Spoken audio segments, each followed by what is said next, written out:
Welcome to the Chris Spangle Show. Thanks so much for joining me today. I am glad to be with you today. It has been a long week, and I'm recording this on the Wednesday, just 6 days after Charlie Kirk has been killed. As I said in the last episode, I'm not going to go into Charlie Kirk. I didn't know much about Charlie Kirk. What I saw, I wasn't a fan of. I didn't feel like it rose to the level of discourse that I like, but I did appreciate that he engaged with people. I was totally ignorant of the fact that Charlie Kirk was so passionate about Christianity and his faith. That was pretty surprising to me. I've also been really surprised at the amount of people who watched him, who engaged in that, engaged in watching his show, and how many seeds I think he planted. Our church was absolutely packed this past week, and I saw from a lot of people on Facebook that their church was packed. It's very similar to September 11th. My own faith journey, I became a Christian in November of 2001.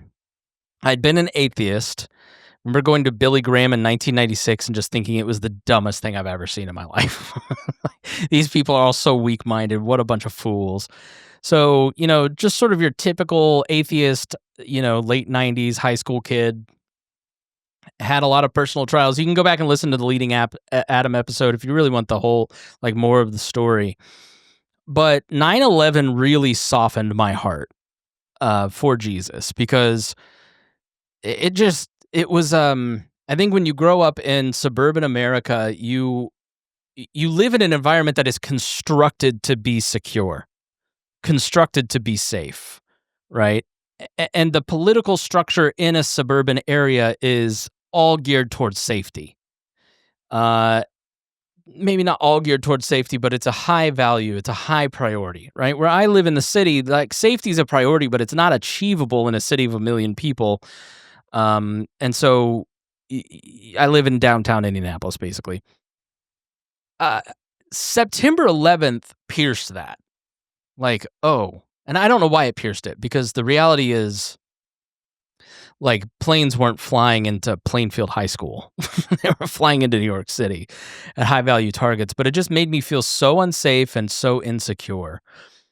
And that feeling, I think, led to a lot of bad decisions in terms of foreign policy, which is why I'm really skeptical to see something that makes people feel insecure and then let's create a bunch of policy like free speech codes that then give us this false sense of security. But I remember going to church on September 12th, and I went to church the following Sunday. And the reason is that I was looking for,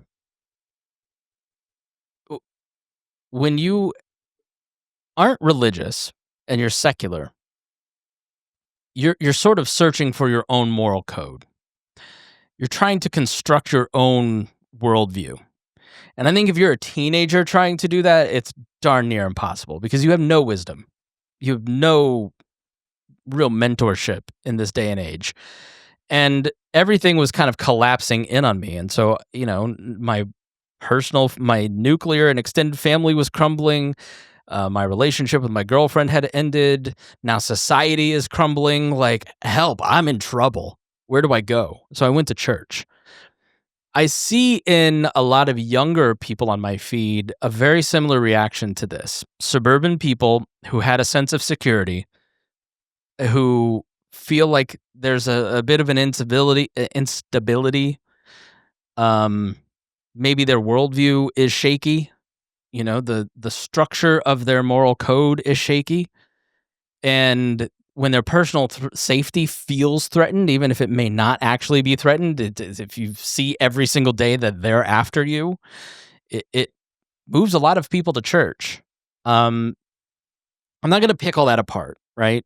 But I think we just kind of need to identify that that's part of what this response is. It's that feeling of watching somebody get shot in the throat that, while I did not watch Charlie Kirk really ever, if you did, you feel that parasocial relationship with a podcaster. I've talked about this forever.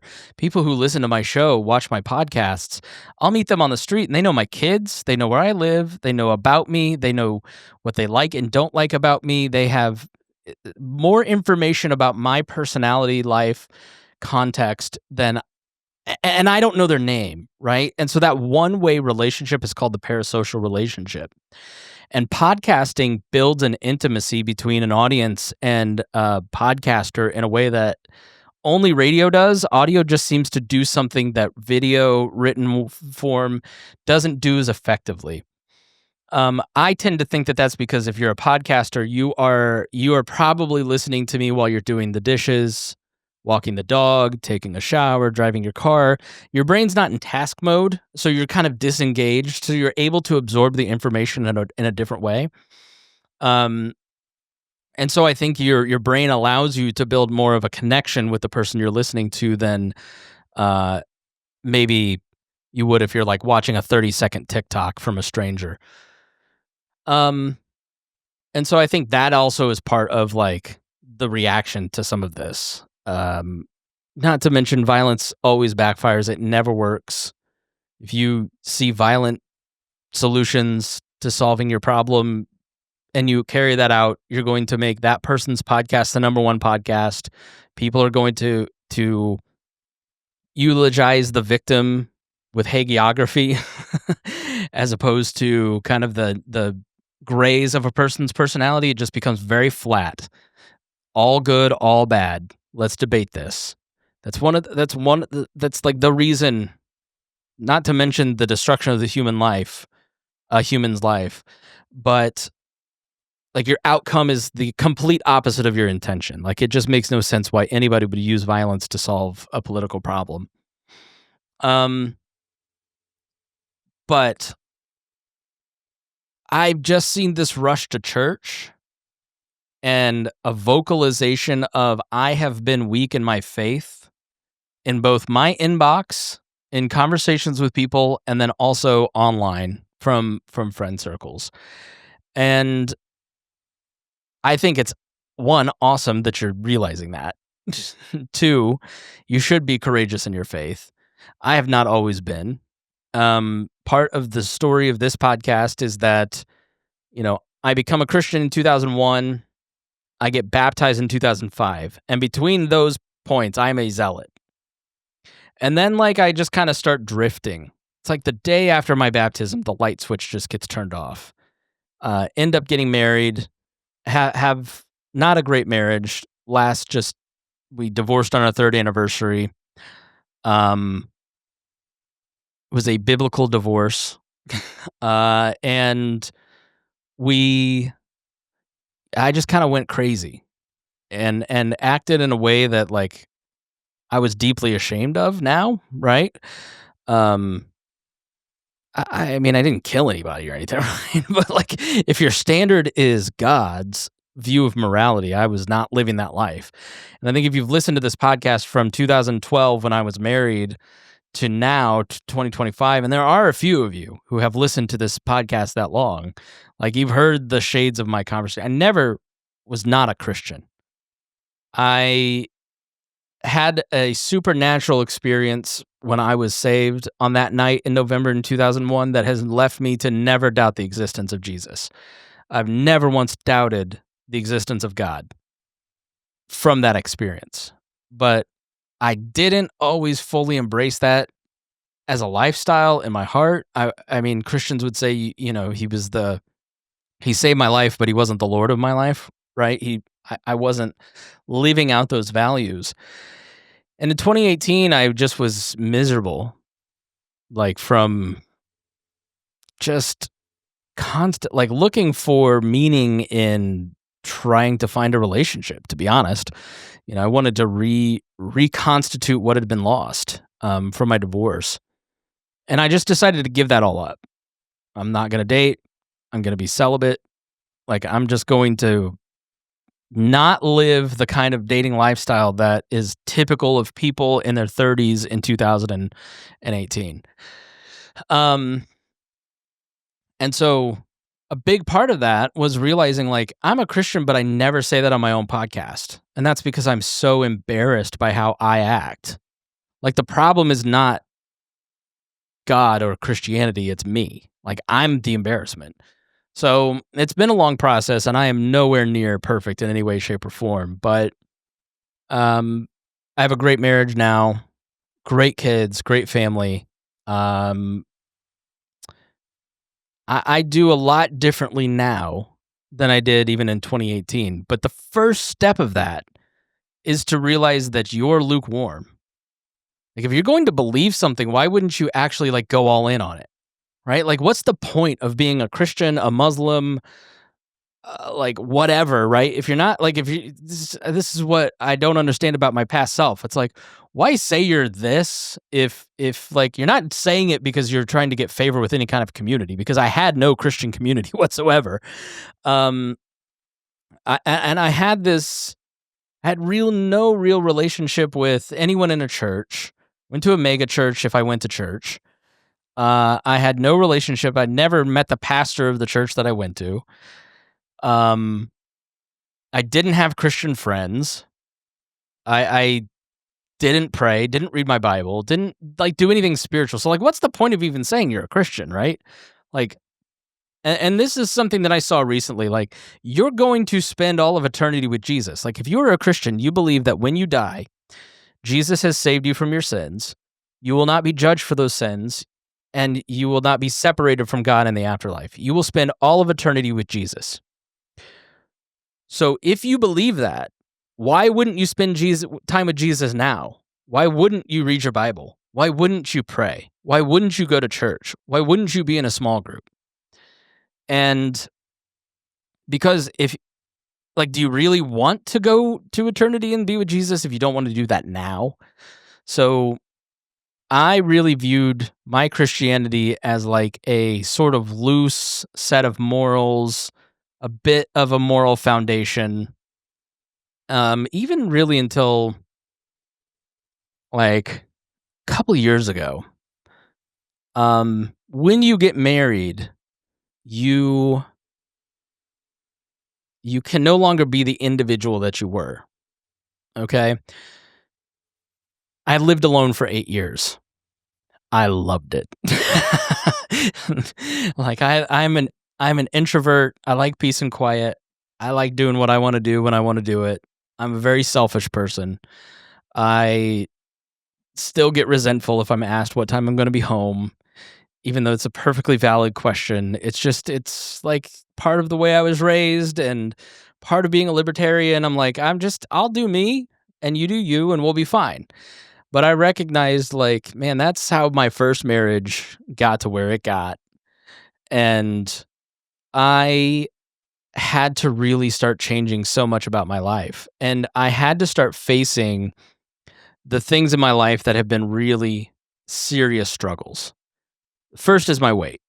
Like, you can see that, okay? And my health and food. And I'm always going to be struggling with that. Like, I struggle with it every single day.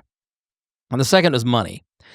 I spend money to make myself feel better. Mainly, especially books. Like, I love books. I've got to start doing, like, book reviews on this podcast to make it all worth it to have all these books. And, like, I was spending in ways that were very selfish. And it's like, it just got to a point where it's like, hey, are we going to do this marriage? My wife's like, are we going to do this marriage? And it's said it much more sternly than this. But are we going to do this marriage right? Or are we going to do this marriage wrong? And I had to start fixing the things that I know were deep sins in my life and deep struggles. And I had to, like, start digging in. Like, it's not enough to just sort of listen to a sermon once a week on a podcast.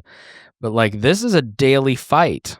It's a daily fight to, like, not get super mad at somebody for something that they said to you. It's a daily fight to not want to just be lazy that day. It's a daily fight to confront whatever sin you have.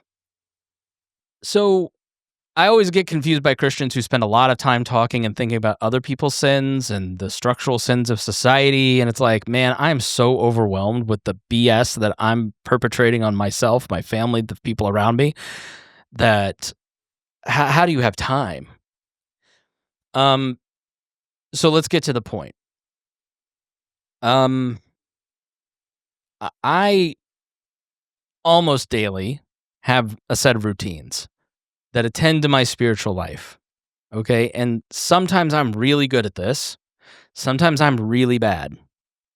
But I think it's helpful that if you're in the place that I was in 2001, where you don't know where to begin, or 2018, where you believe, but you're not like all in, or 2023, where you're like, I'm in, but I'm not practicing the way of Jesus. Like, how do I get there? So I'm just going to give you like a few pieces of, I'm going to give you resources. Like my thing is like, and I don't know if you've picked this up about my Facebook page or my writing of this podcast. It's like, I want to talk about where the rubber meets the road. Like, what are you going to do about this? Like, how do you be civil in conversations that are really difficult? Like, I can sit here and say the left is violent and evil and doing all this, and Trump and the right are doing all that. And like, there's a million people doing that kind of stuff, but like, how do you actually put some of these things into action? And the first is like, you've got to read. Like, no, the first is you have to make a decision, right? Are you going to keep doing what you're doing and living the way that you're living and feeling the way that you feel and avoiding what you know you need to do and just living miserably? Or are you going to start chasing wisdom? Are you going to start doing some things differently? Are you going to start seeking out help to solve the problems in your life that you know you have? And so if you're curious about Jesus, like the thing that helped me was just like my mom had taken us to the Methodist church. I didn't like going. We went real infrequently, but I started just going to like learn, not to make a commitment, but that started on September 11th to September 12th, 2001. Like, let me just kind of like go check what this is, because I know whatever's going on is not working. And so let me go and see if there's something here. Start church shopping. I bet I went to like 50 different churches before I ended up at a place called Mount Pleasant on the south side, where I went for 15 years. Great, awesome church. The first is like, just like go find people in person that are Christians and ask them your questions. Like, there isn't a Christian alive who's an actual Christian who's going to be asked a question by somebody who is trying to seek out answers and not be excited to answer that question. Like, they're going to be they're like, this is my chance, right? I'm so happy you're here. Let's talk. And it's kind of the parable of the prodigal son in the Bible, where Jesus talks about the son demands his inheritance from his father. He goes out, he blows the inheritance after years of rolling around with pigs and just living in a wild way, while his brother is there as like the good son who's taking care of all of it. And the prodigal son comes back from rolling in the mud with the pigs, and the father runs out to greet him, hugging, crying, excited, throws him a giant party, and the other brother is like, what are you doing? Why are you here? I'm the one, blah, blah, blah, blah, blah, right? Christians are always going to be the father. They're never, and if they are the brother, then they are not the ones you need to talk to. It's like 1,000 to 1, I promise you. So if you've got questions and you know a Christian in your life, you just got to start asking questions. Don't ask ChatGPT because you're embarrassed. You've got to just engage people. Like, get over your pride and just start engaging people with your questions. The second is a book called The Case for Christ by Lee Strobel. I never doubted the existence of God, but I am a questioning person. And that is like a great gateway drug to a bunch of archaeological evidence, scriptural, manuscript evidence, I should say, in a great story format. And it's super easy to read. There's a movie. The movie's fine. Watch the movie, but that's not going to have the same effect as like reading a book. The audiobook is fine, but I just really think you need to sit down and read a paper book. If you don't know where to start with the Bible, don't start with Genesis. Okay, start with John. Okay, it's a very readable introduction to Jesus. And then read Romans, which is a little bit more difficult, but it's a great explanation of what Christians believe. And then go back to Genesis and start there. Okay, or read through the New Testament and then go back to Genesis. You probably have like an old Bible that some family member that cares about you that could probably be the person you could ask questions of, and that's helpful. But sometimes if you get a study Bible, like the ESV Study Bible or the Life Application Study Bible or the Zondervan Study Bible, these are really helpful with the little notes in the bottom that could kind of help you figure out the whole story. And there's so much to learn. It's like people spend their entire lives like a Martin Luther or John Calvin, these great theologians, and they die not knowing a little, like they just know such a small amount of what they think they need to know. So start there.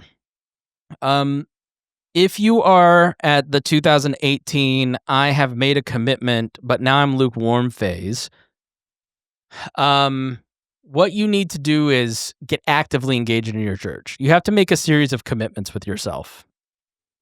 You know what your sins are. You know what you shouldn't be doing. You know you shouldn't be watching porn, and you know you're struggling with it. You just are lukewarm because you don't want to give it up.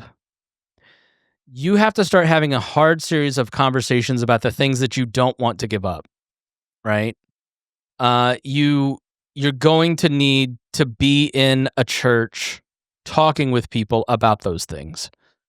I feel like maybe that's like jumping ahead. Okay, let me go back. All right, let me not scare you. All right, let's go back to that 2018. I'm lukewarm. I need to make a commitment. You need to make a series of agreements with yourself. Okay, that's what I would do. Write out a series of agreements with yourself. I commit to going to church once a week. If I don't have a church, I'm going to go to the church that I am most familiar with this Sunday. And I'm going to go for 4 weeks straight. And if I'm not feeling it, because I didn't like it last time, I'm going to keep going to churches until I find the one that I connect with. And that next commitment is that you're never going to leave that church. Okay? The problem with the whole thing with Mark Driscoll tweeting out, if your pastor didn't talk about Charlie Kirk this weekend, you need to leave that church. That is BS. Part of the reason we are in the situation we are in is that people treat relationships, church relationships, marriages, friendships with a transient, transactional view of them. And the relationship that you have with your church is covenantal. The relationship that you have with your spouse is covenantal. The relationship you have with your family is covenantal. There should be friends in your life that you have covenantal friendships with, that you have made agreements with them explicitly, that I will do these things, you will do these things, and when we violate the terms of those things, we have a way to discuss how we get back to where we need to be. But we never give up on each other.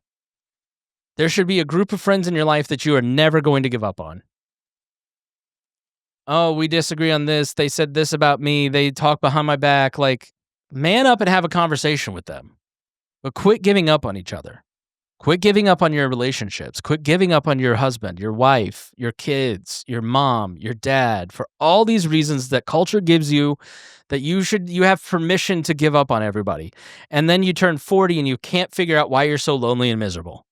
Because you've been given by permission given permission by people who have dysfunctional relationships to do what they do. And so you have to have a series of commitments in your life. I'm going to go to church. I'm going to find one that I really like the people. Maybe the preaching's boring. Maybe there's no fog machine. Maybe there's great music but bad preaching, and then it's not like you're listening to Billy Graham every Sunday. Right? It needs to be biblical teaching, right? I go to what's called a PCA church. There's a bunch of denominations. This is a Presbyterian denomination that is smaller. It is not a mainline denomination. It's a more conservative denomination. but it is a liberal congregation in the conservative denomination. And so it's that tension that I love, right? Probably half the people I go to church with or more are Kamala voters, and then maybe like a third are Trump voters, and then another third of like, I don't care, or I'm, like we're the libertarians in the group. It shouldn't be a political church. Jesus, I just slipped into a Baptist preacher. Jesus should be mentioned. I was just looking up a church to go to at lunchtime, and I had ChatGPT scrape the website of this Anglican or Episcopal church. Jesus was never mentioned on the website once. That's not a church. Liberal churches are not churches if they don't talk about Jesus and the atoning salvation of Jesus. If you want to search, PCA is a great denomination. That was R.C. Sproul and Tim Keller's denomination. You can't go wrong with those two guys. Acts 29, that network has a lot of good churches. Like, try Baptist, try Lutheran, try Presbyterian, try Catholic, try whatever, right? But you know the gospel if you have been saved. Go to a church that preaches the gospel. So the first agreement is you're going to go to church every week. You're not going to sleep in. There's no reason you're missing. You feel bad if you have to go on vacation and miss church. Like, you have to make it that intentional to make it a habit. Second is once you're in that church, you're going to find a small group, a pastor, a couple people that you can just regularly get breakfast with, check in with, have lunch with, to like have conversations about where you're at. But mainly you need to get around people that give you an example of where to go. So I host this podcast called Big Hearted Indie. It's a group of guys, Citizen 7, Greg Enos, Don Palmer. Saw them this morning, see them tomorrow morning. And being a part of this group has given me a ton of guys that at my church and in this group that have given me a roadmap on where to get to. They're physically fit. They take care of their wives. They have a lot of savings and investments. They give a lot of money away. They take care of the poor. They have great relationships with their kids. They are role models to like look at and say, here's the standard that I need to follow. And then, hey, I'm struggling with this. How'd you get there? How'd you get there in your career? How'd you get there in your spiritual walk? What do you do for reading your Bible? Over the last 2 years, I've gone to lunch with these guys. So like, what's your prayer life look like? Like, how do you stay so calm all the time? Like, your son is a lawyer. Like, what'd you do when you're raising? What does family devotional time look like? You have to commit to finding spiritual role models and then learning from them. That's what wisdom is. Wisdom is finding people who are further ahead than you in this lifetime at the values that you care about and doing what they do. The third is reading your Bible every day. You're not going to do that, but you need to commit to it, right? So most people don't do 7 days a week. They're lucky if they get 2 or 3 in. You do it 80% of the time and forgive yourself on that other 20% of the time. But like, the Bible explains who God is. It explains how we are to structure our lives. It explains everything you need to know.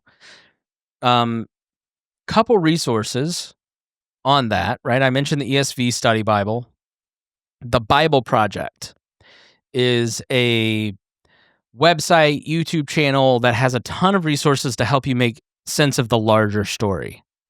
There's also 2 guys that I would mention that I listen to their podcasts a lot. Let me give you 3.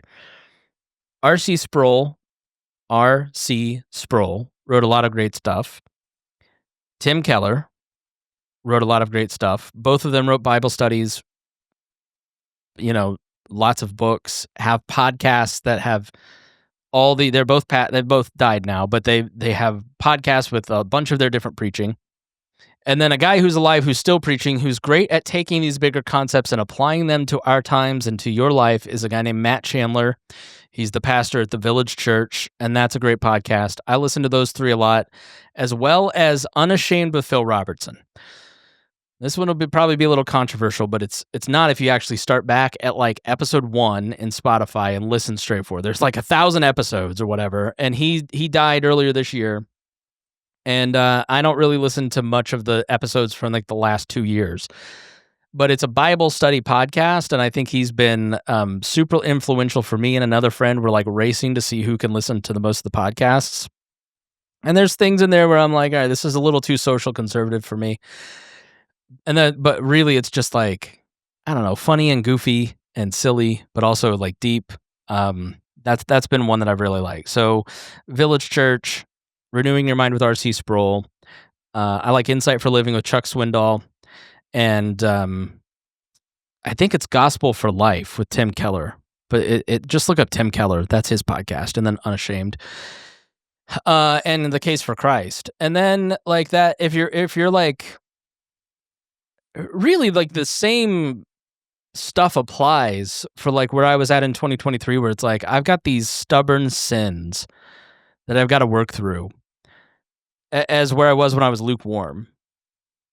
It's just like the level at 2023 was like, you have accountability now, because if you don't do these things, horrendous things are going to happen to you, to your family. It's going to make everybody's life harder. It's going to it's not to mention displeasing God, right? But like the Christian life is, everybody says like, oh, it's not going to be easy. Oh, it's going to be so hard. Like I find it to be the exact opposite. I don't like, yeah, it kind of sucks that like I can't buy as many books as I want because it's kind of sinful, right? But like it's on the whole a lot better for me. It's good for me to go exercise and like treat my body with love and respect. And even if I don't want to, like I need my body to be in service to my wife and kids now and for a long time. Like being married and having kids like really changes your perspective on so much if you're a guy. It's like I was such a little kid until I had kids. Then you realize, man, I've got to like teach values and principles to other kids to make sure that they are successful in life. In what ways am I not successful that I need to like get my crap together before they notice? Right? And there's even things like we love chocolate chip cookies and sweets, right? Man, I don't want to program my kids' genetics or program my kids to like eat the way that I was programmed to eat. It's I can't lie and curse and fraud people because these little eyes are watching.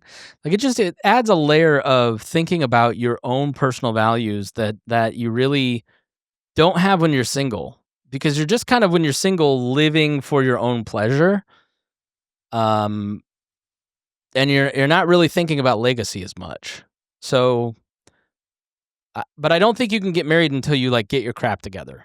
Like I'm very, very blessed that I didn't have kids until I was in my 40s, because I was an emotional wreck, a nut job at 30. I had no business like having any children watch my moral code, my choices, my lifestyle. Like I would have treated them. I would have been a child talking to children, right? So, if you want to stay single, that's fine. But like committing to a woman, committing to a family, I wish, I don't know. I never like to tell people what to do. It's part of it. But like, I'm just trying to show you, like, these are the things in my life that have changed my life for the better. I think if you look at me in 2012 when I started this show, 330 pounds, miserable, a wife that didn't love me because I wasn't really doing things that I just wasn't a good husband. I was emotionally immature. I was broke. I didn't have a great job. Like, I had fun at that job, but I didn't have a good job. I didn't have seriousness. I didn't have a lot of different things. And I think if you fast forward like 10 years, almost 15 years now, Like the people who knew me in 2012, this like suicidal, depressed, out of control, sick person, physically sick person, to now, like that's a pretty great example of what Jesus can do for a person. Like just saying, I don't know how to do any of this. Help me find some people that can help me do this. Help me, please. And it just started with that prayer. And the day, I think it was like September of 2018, may have been 19, but I think it was 18. Went to Orlando for the NAB radio show with work, with the Bob and Tom show. They said, hey, we'll fly you back on a different day if you want to take an extra day to hang out in Florida. So I did. And I booked like a day in St. Augustine, which is my favorite city on earth. Drove up that Friday, got there around like 6, went in to the Airbnb, changed, then went to the ocean to get in the ocean. And I'm standing in the ocean, and like nature makes me emotional. Like I'm man enough to admit this, okay? But like there's something about God's creation that just connects with us internally that makes you go, wow, there is something bigger than me. And so I am standing in the ocean, and like I'm just sad. I remember like driving through Daytona and like crying. And I remember that whole like 24 hours I was in St. Augustine, I was just sad because I was single and like felt like I was never going to get married, never going to have kids, depressed, never felt like I was going to not be depressed. And I'm standing in the ocean thinking about this, and there is one of the most beautiful sunsets I've ever seen in my life. Kind of, it's the Atlantic, so you're looking out at the ocean, and it's getting darker, but behind me, over the condos, was just like this amazing sunset. And so I'm like standing there and like just so moved by the sunset. And I'm thinking, and I just start praying. I'm like, thank you for this beautiful sunset. I wish I could be better. And I just remember like standing there, and I don't remember what I prayed or thought or whatever. This wave just wallops me from behind. I don't know. It was just sort of like, your dad walks up and just goes like right on the back of your head for being an idiot. And I remember being hit with this wave and like standing up going, I get it. And the floodgates emotionally just open up. And I'm like, I'm sorry. I know I need to be better. I need to like buckle down, stop living for myself, stop living for like all these selfish desires, stop living in a way that I know isn't Christ-like. Like I'm embarrassed that I call myself a Christian, I'm acting this way, and I'm going to be better from here on out. And I pretty well did my best and do my best since then. It was like that wave just hit me, and it was just this moment of like, yeah, I'm listening and I'm here, I'm paying attention, and let's do this. And so I haven't talked about my faith much because I tend to think that like if you're going to talk publicly about things, you should know what you're talking about. And even though from 2001 to even today, I've listened to more Christian talk radio than you could shake a stick at, more sermons. Like I haven't been very deep in my faith until like we got into this church that I go to now, Redeemer in Indy. And if you're local, you're more than welcome to come with us. But like through personal study, I don't really read politics much anymore. I really only read a lot of theological stuff, a lot of Christian stuff. But I haven't talked a lot about it just because I'm like, I don't want to be a Christian influencer, and I don't intend to be.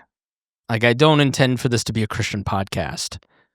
But I do feel at this particular moment in time that I need to be authentic about this and tell you the truth about these things. Because if I'm going to talk about formation and foundation, and what makes a healthy person, what makes a healthy society, I can't deny the change in my life because I'm chasing wisdom.